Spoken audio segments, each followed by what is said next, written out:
Hi everyone, I hope you're doing well. Today we'll be talking about important derivatives that you must know for the AP Calculus A, B, and BC tests. These derivatives are super important and can help you fly through the exam because really the exam is a time game, and the more time you can save, the better you are off. And when I took the BC exam, these derivatives helped me out a ton. Memorizing them helped me out. So it may seem challenging to memorize these at first. I thought so too, but it gets easier the more you use them and the more you are familiar with them. So first, I have some miscellaneous derivatives that I didn't really know how to group. So starting off with derivative of x to the n might be familiar to you as power rule.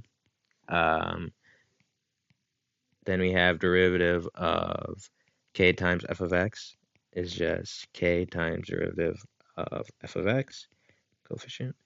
Derivative of k is equal to 0, so some constant k. Okay, now on to some other rules. So derivative of, it is a nasty D, derivative of a to the x is a to the x times ln x, sorry, ln a. And then similarly, derivative of e to the x is e to the x, so the natural version of that. And then derivative for the logs, the derivative of log base b of x is 1 over um, x times ln b. And then the natural log, derivative of ln x is 1 over x. And then I have derivative of root x. So this comes up a bunch on the exam, so you should just memorize this. You would be able to solve this with power rule, but it's better to just memorize it, save up some time.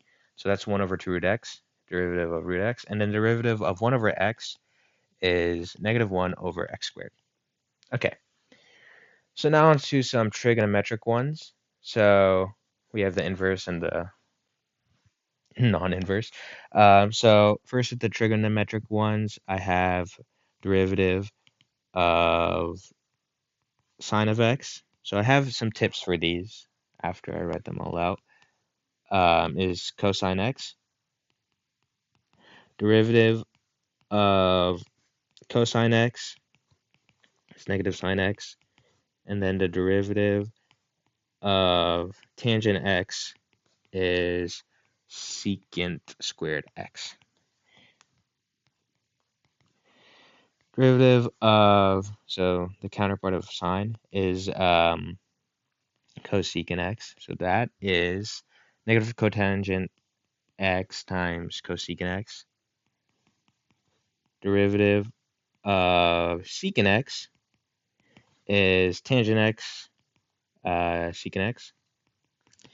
And then the derivative of cotangent x is negative cosecant squared x. So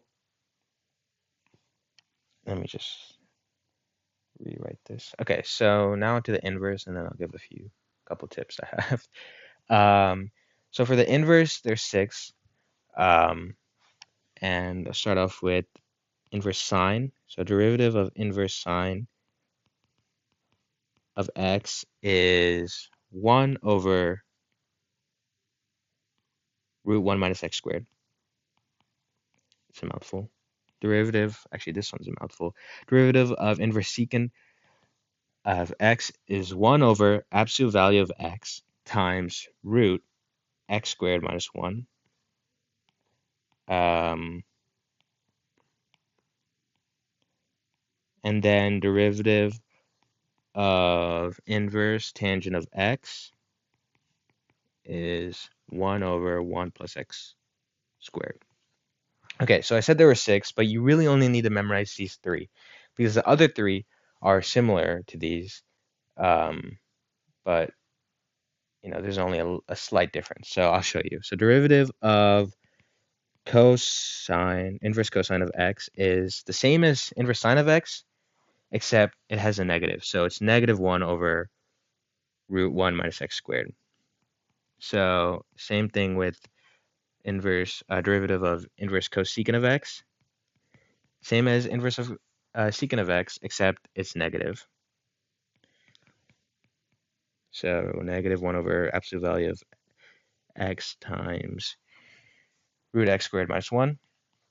And then following that same pattern, inverse cotangent of x is negative 1 over 1 plus x squared. Okay, so that's a tip I have. So memorize the top three, and the bottom three are the same, but just with the negative. So um, to know the signs, I have a trick. So if the argument starts with the c, then the result, the evaluation will be negative. So that's a mouthful, so let me explain myself. So the derivative, for example, of cosecant of x starts with a c. The result is negative.